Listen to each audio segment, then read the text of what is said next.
বন্ধুরা, আজকে একটি শ্রীকৃষ্ণের অমৃতবাণী নিয়ে এসেছি। সবাই দেখো, স্কিপ করো না, লাইক কমেন্ট করো, ভালো লাগলে শেয়ার করে দিও।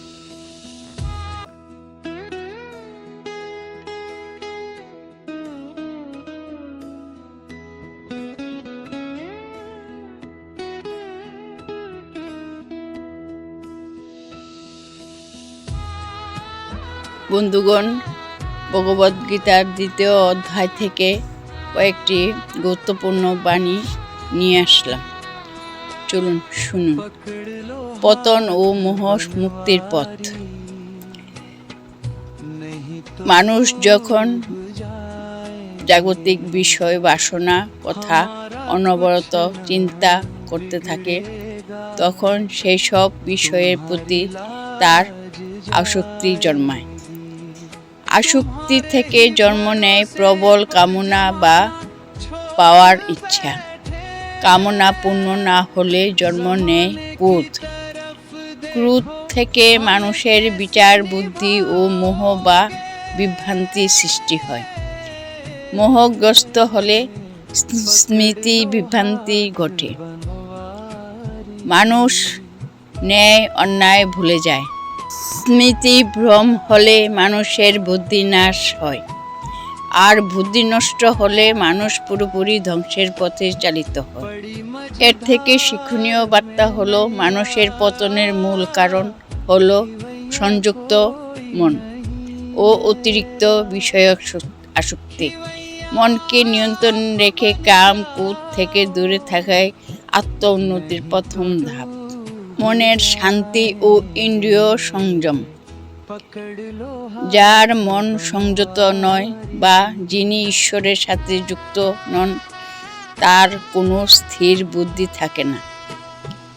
বুদ্ধিহীন মানুষের মাধ্যমে পরমাত্মা কোনো চিন্তাই বা ভাবনা আসতে পারে না। চিন্তাহীন মানুষের মনে কোনো শান্তি থাকে না। আর শান্তি শূন্য মানুষের জীবনে সুখ কিভাবে সম্ভব? এর থেকে শিক্ষণীয় বার্তা হলো, আমরা সবাই জীবনে সুখের সন্ধান করি, কিন্তু শ্রীকৃষ্ণ বলেছেন, শান্তি ছাড়া কখনো সুখ লাভ করা সম্ভব নয়। আর সেই অন্তরের পরম শান্তি অর্জন করতে হলে মন ও ইন্দ্রিয়কে সংযুক্ত রাখাই একমাত্র উপায়।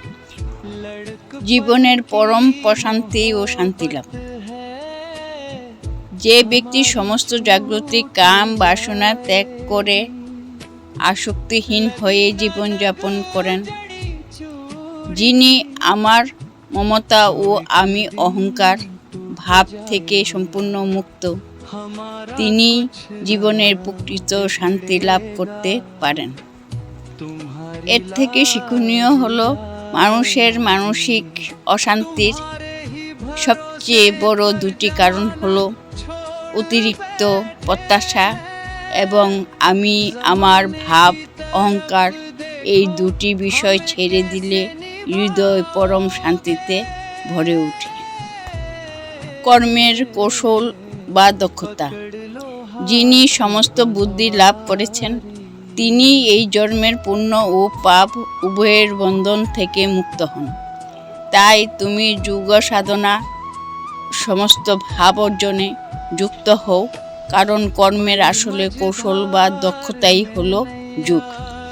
এর থেকে শিক্ষণীয় হলো, আসক্তিহীন হয়ে ফলাফলের তোয়াক্কা না করে নিজের সেরাটারে দিয়ে কাজ করে যাওয়া হলো কাজের আসল সৌন্দর্য বা দক্ষতা। সবাই একসাথে বলে উঠুন, জয় শ্রীকৃষ্ণ, জয় শ্রীকৃষ্ণ, রাধে রাধে, রাধে রাধে। लदी है पाप की गठरी, वजन पापों का